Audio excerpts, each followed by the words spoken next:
Well, hello there. Welcome to this review of Exam 2, which is over Chapter 3. Before I begin, because it's been such a common question, it's written in the last notification. It's also written in your last lecture. It's also written in the syllabus, but it's a question that keeps coming up. Your homework will post at the midterm, which is generally sometime after Exam 3. Sorry, this is Exam 2, Chapter 3. Let me write this all down. Chapter 3, in case you're getting confused right now. So again, homework posts at midterm, which is somewhere between Exam 3 and Exam 4. The reason it takes me so long to post the homework, first, you can access your grades in your grade book on the homework. So if you're curious about your grade, that's not something I hold over you. You can figure it out. I talk about how to calculate grades in this chapter, so you should already have a nice idea of how to calculate grades. If you don't, check out the supplemental information and the weighted averages where I talk about how to calculate grades. And finally, the reason it takes me so long is because I have 900 plus students alone in basic chemistry, and about 10% of those students tend to fail to put their ABC 1, 2, 3 appropriately. That is 90 people I have to track down and fix, and I would rather do that once at the midterm rather than 3 different chapters. So I do that once at a midterm, and then I do it at a final exam as well. So that is why it takes so long, just so you know. All right, so without further ado, let's go ahead and begin. It says, what is the molar mass of carbon dioxide, CO2? This is 1 carbon and 2 oxygens. We know that because the subscript here tells you how many things there are. There is no subscript after the carbon, so you can assume that it's just 1. So when I'm looking up the molar mass of carbon dioxide in grams per mole, well, I know if I have carbon, that's 12.01 grams per mole. And oxygen is 16.00 grams per mole.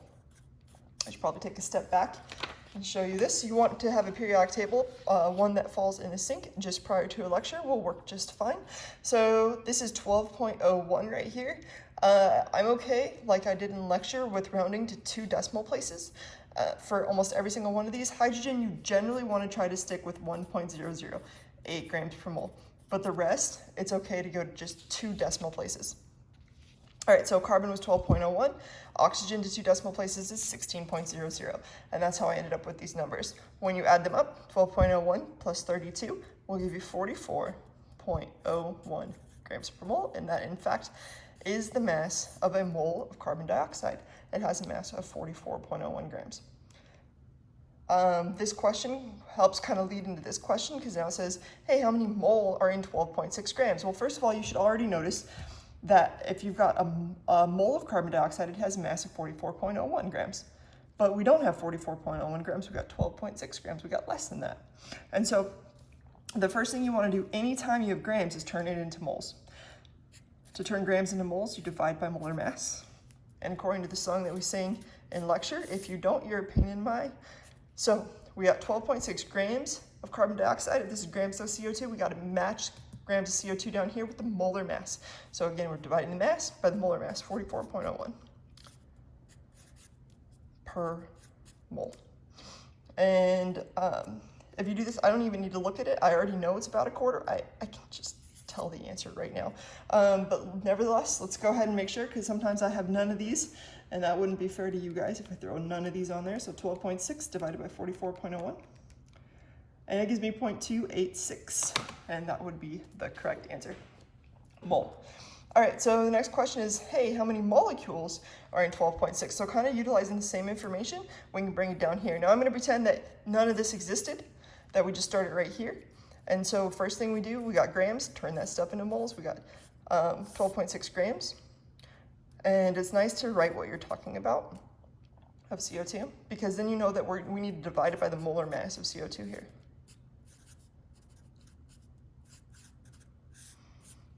And now we're in mole count of CO2, but this asks how many molecules. That's okay, because we know a mole of anything.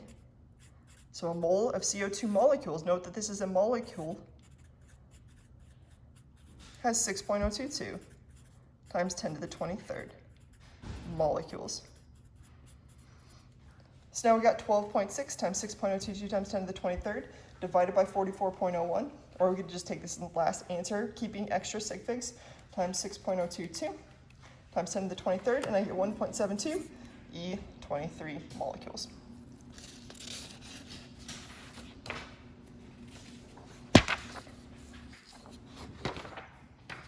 All right, question number 4. How many oxygen atoms would be in that sample? So starting from the beginning, as though we know nothing, let's go ahead and take our 12.6 grams of CO2. We want to make sure that we turn that into mole by divided by the molar mass. They're 44.01 grams per mole of CO2, writing what we're talking about because it's going to get interesting here. Now we're in mole of CO2. If this is mole, we got to match it down here. We know for every mole of CO2, there are 6.022 times 10 to the 23rd molecules. A novice mistake here is that people will abbreviate molecules, MOL, and remember a molecule is not a mole. A mole has 6.02 times 10 to the 23rd molecules. Now we're in molecule town. If this is a molecule, we have to match it down here. We know a single molecule of CO2. Oops. And then we put what we're interested in finding, oxygen atoms, has 2 oxygen atoms. So now we're taking our last answer. We're going to go ahead and multiply by 2. And I get 3.45 E23. So again, you want to take 12.6 grams of CO2 will cancel. 12.6 times 6.022 times 10 to the 23rd times 2 divided by 44.01. That'll give you resulting units of oxygen atoms in this answer. All right, number 5. How many protons are in yttrium? Well, yttrium's right here. Why did they put it right there? That was really stupid. Okay, so it's got 39 protons because that is its atomic number. The number of protons is the same number on periodic table. That tells you how many protons it has. What is the atomic number of yttrium? That was like a messed up question because it's the exact same answer. The atomic number is the same thing as the number of protons. It's also 39. All right, number 7. A whole bunch of baloney information about, no, it's cool. Radium's really, really cool. It's actually quite volatile, apparently. And then it says, which of the following is radium? Rad. Radium's rad, and it's Ra. This you just have to know. You have to know names and symbols.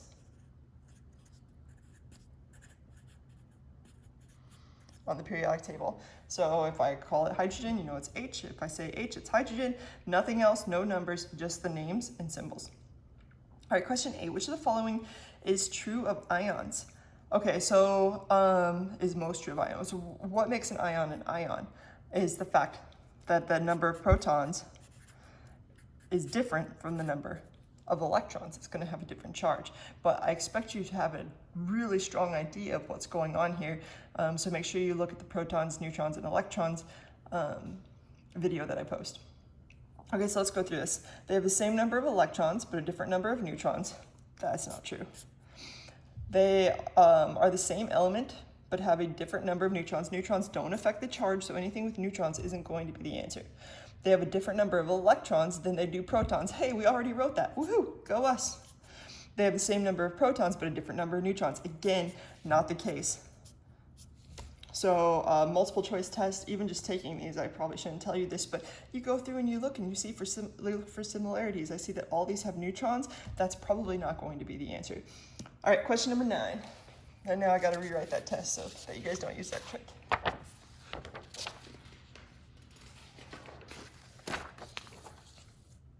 So 2 significant figures. What is the mass of isotope calcium-40?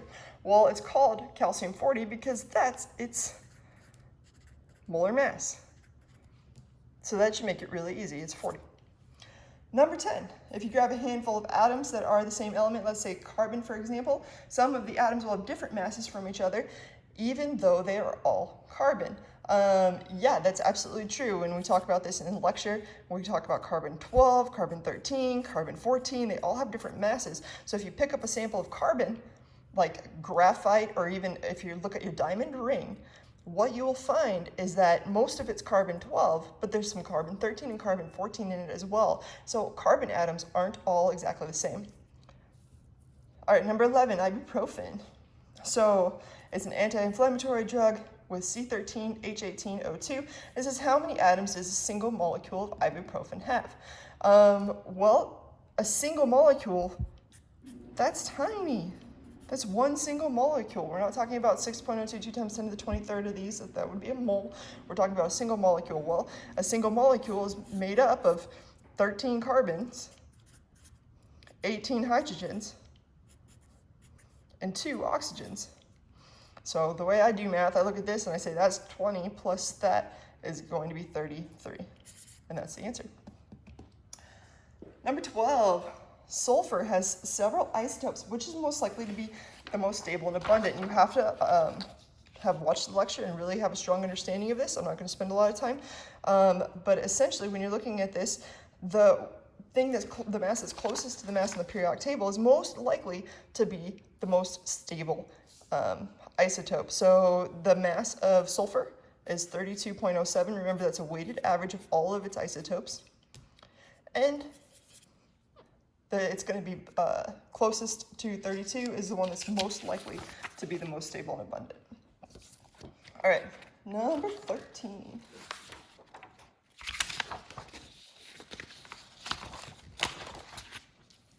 Calculate the average atomic mass of bromine.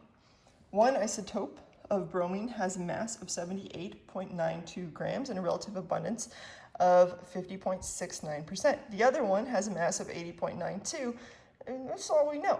So that's a lot to throw at us, right? Let's go through this and see what we can do. So the first isotope, we'll call it bromine, and it has a mass of 78.92. That's closest to 79. I'm just going to go ahead and call that thing bromine 79. It has a mass of 78.92 grams per mole and a relative abundance of 50.69%. If you remember, we moved that decimal place over 2 times. And that's what we're going to end up multiplying this thing by. Then we have some other one. Br, we have no idea. But we know it has a mass of 80.92, so actually I guess it would be 81. And a relative abundance of, what is it? Well, you know if you've got 2, and one of them is 50.69, the other one has to be 49.31. The difference in this, in other words, 100 minus 50.69, and I'm pretty sure that's 49.31, but you know what, I might as well check, because I'll save myself some emails if I screw up. 49.31. So over here, we're going to multiply it by 0.4931. And this is according to your weighted average lecture. If you don't understand this, go back and watch it. Okay, so now we multiply each one by its respective percent, how you calculate a standard weighted average. So 78.92 times 0.5069 gives me an answer of 40.0045. And that would have 4 sig figs. We do the next one, 80.92 times 0.4931. This would give me 39.9016 with also 4 sig figs. So I'll add these two together. When you add, you look at decimal places.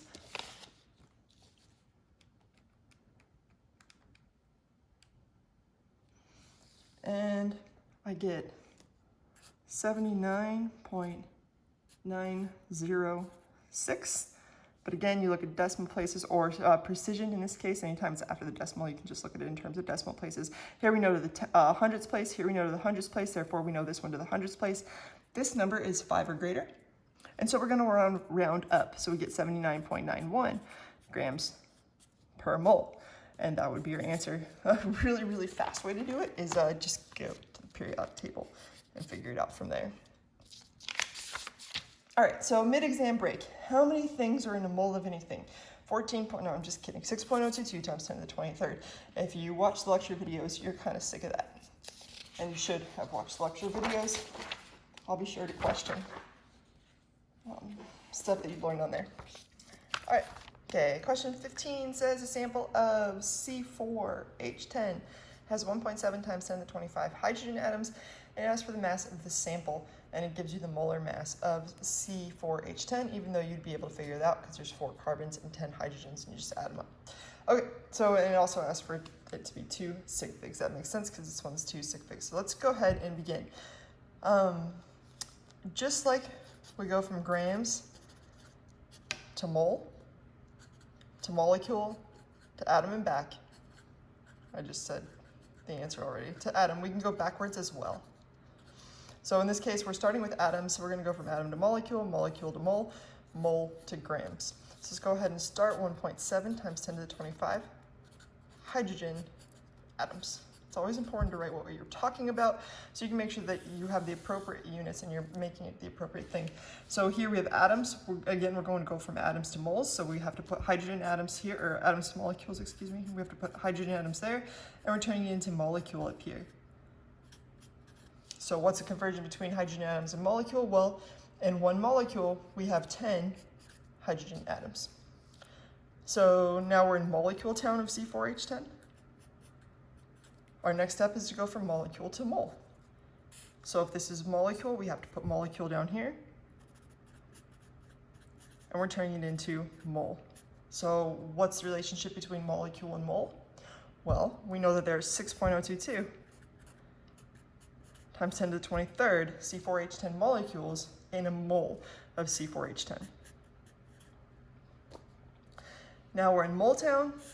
Now we need to go from mole to grams. How you go from grams to moles or moles to grams is with the molar mass that has units of grams per mole.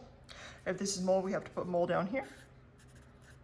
And a mole of C4H10 has a mass of 58.12 grams. All right, let's go ahead and calculate it out.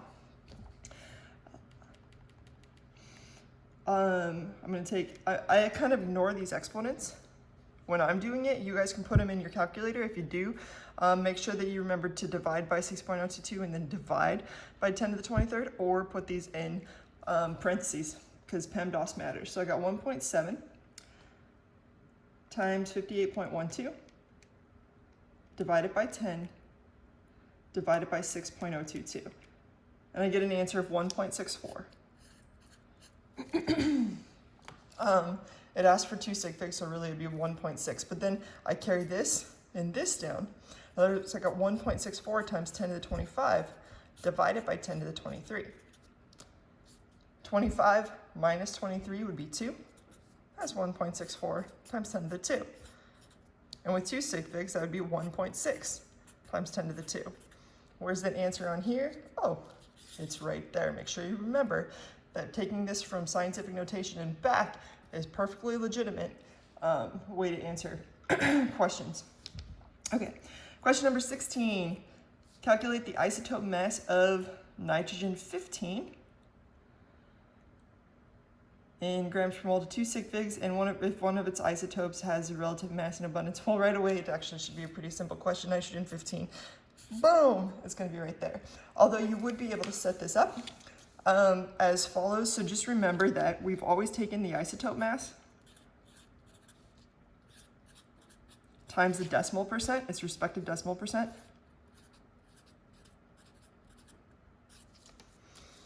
plus the other isotope mass. It says that there's 2. We don't know the other isotope mass. It's asking for the isotope mass. So that would be like some kind of X times, let's make sure we got this right, 1 minus 0.99632, because if this is 99.632, the other one must be 3.68. So we'll put 0.00368. And we set that all equal to the mass of nitrogen. Now, I told you guys that 2 decimal places will work really, really great, but I'm looking at this number and seeing that there's a lot of significant figures. There's 5. And so we don't really want to just automatically reduce the number of sig figs here. So I would set this equal to the full-on mass. And if you do this, you can solve for x, and you'll find out that x equals really close to 15. I think it'd probably come out to like 14.99. Just about equal to 15. All right, question number 17. How many atoms are in 124 grams, 124.2 grams of tellurium? Tellurium has a mass of 127.60, and I know that because I'm looking at the periodic table, and I see it's 127.60 grams per mole. Okay, so it's asking how many atoms are in there. Well, we know if we got a mole, it's 127.60 grams. Do we have a full mole? We don't. We only have 124.2 grams, so we have less than a mole.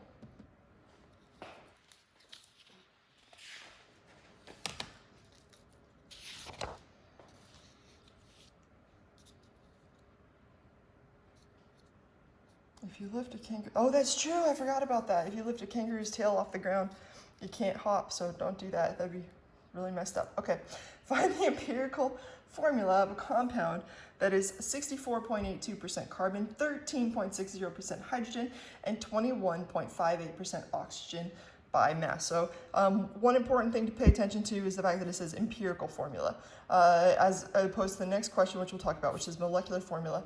So those can be the same thing, but you'll have to watch the lecture to make sure you really understand the differences. Okay, so starting here, we've got carbon, hydrogen, and oxygen. Now what we generally do is when we have percents, we assume we have a 100-gram sample because 64.82% of 100 grams would be 64.82 grams. So I'm going to assume that each of these is grams.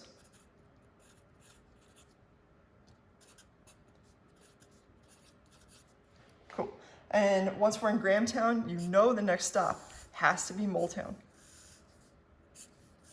So I'm going to take the carbon, 12.01 grams per mole, and that will turn it into moles. I'm going to divide hydrogen by 1.008 grams per mole, and that will give me moles of hydrogen, and the oxygen I'll divide by 16.00 grams per mole, and that will give me oxygen.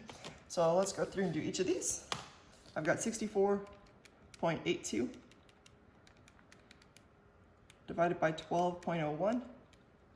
I get an answer of 5.397. Here, according to the lecture, you want to keep the same number of sig figs as was original. You don't want to carry extra ones or it can get a little messy. Here I get 13.49. And then 21.58 divided by 16. And I get 1.349. Okay, now that we've got this, essentially we're saying we've got carbon 5.397, hydrogen 13.49, oxygen 1.349. And we know that that's not right. We have to figure out how to get whole numbers, but I can look at this immediately and be like, hey, there's 10 times the amount of hydrogen as there are oxygen. And that's really important. So in order to represent that, you take the smallest number, small, and divide each thing by that, 1.349, 1.349, 1.349. This will give me 1. This will give me 10, just to make sure, 5.397 divided by 1.349 gives me a perfect 4. In other words, our answer is C4.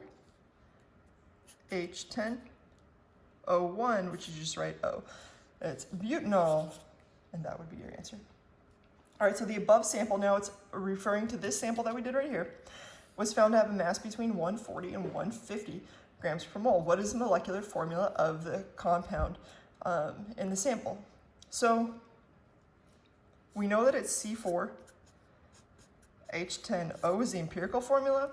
So the molecular formula could be C8H20O2 times, in other words, you can multiply it by something to get its molecular formula. So we could multiply it all by 2, we can multiply it all by 3, we can multiply it all by 4, or even you multiply it all by 1. We don't know. But the information that we're given is that it's got a mass between 140 to 150 grams per mole.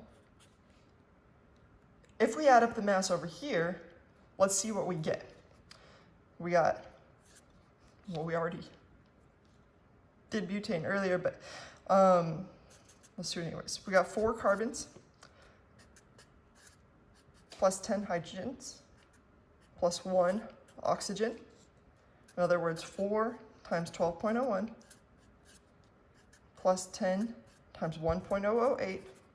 And this is where the 008 comes into handy, and why we keep those extra decimal places for hydrogen, because you multiply it a lot and it makes a difference. Plus 1 times 16.00 grams per mole. So we get, let's see, 4 times 12.01, which would be 48.04, plus 10 times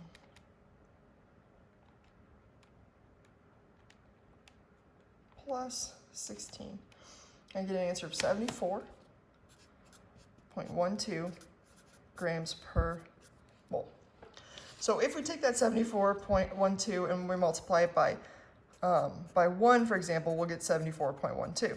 If we multiply it by 2, for example, it looks to me like we get about 148. If we multiply it by 3, for example, we're looking at like 220-ish range.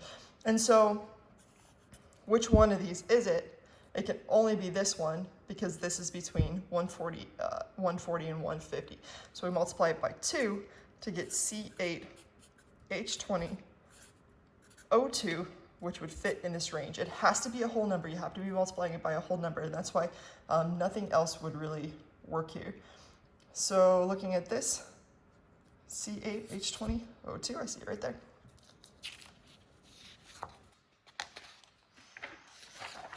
Oh, wow, question 20, we're already done. How many molecules are in a sample of 44.01 grams of carbon dioxide? This was meant to be really simple because the molar mass is 44.01 grams per mole. Telling you, hey, if you got 44.01 grams, you got a mole. How many things are in a mole? 6.022 times 10 to the 23rd. All right, y'all, hope this helped. Have a good one.